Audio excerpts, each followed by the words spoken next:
The South Carolina artist took the opportunity to memorialize a civil rights icon. Growing up right here in Charlotte, Dorothy Counts-Scoggins is woven into the fabric of the civil rights movement because of the change she and 4 others wanted to create back in 1957. Yeah, WCNC Charlotte's Colin Mayfield takes us to Irwin Elementary, where a painting bearing her resemblance and bravery was delivered to allow her legacy to live on within its halls.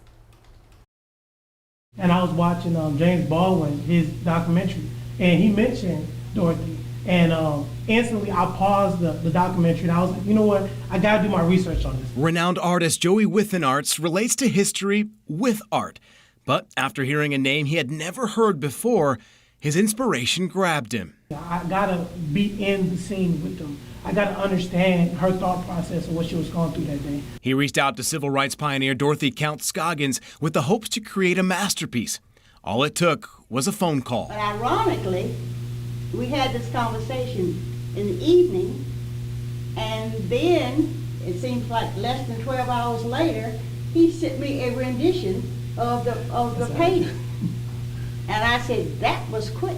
Withenarts wanted to capture the intensity, the focus, and the bravery of Counts-Scoggins in a way no one had before. He went on to tell me how important it was in terms of history for young people today to know the history.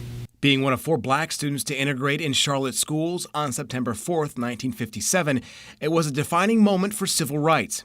Through 4 days of harassment, the world was able to see what 15-year-old Counts-Scoggins had to deal with. The experience I had at Harding changed my life because it made me realize that this is what I want to do for the rest of my life, and that is to be an advocate and a voice for those that don't have a voice. 4 days she was being bullied, you know, stuff was being thrown at her, you know, I mean, it's devastating.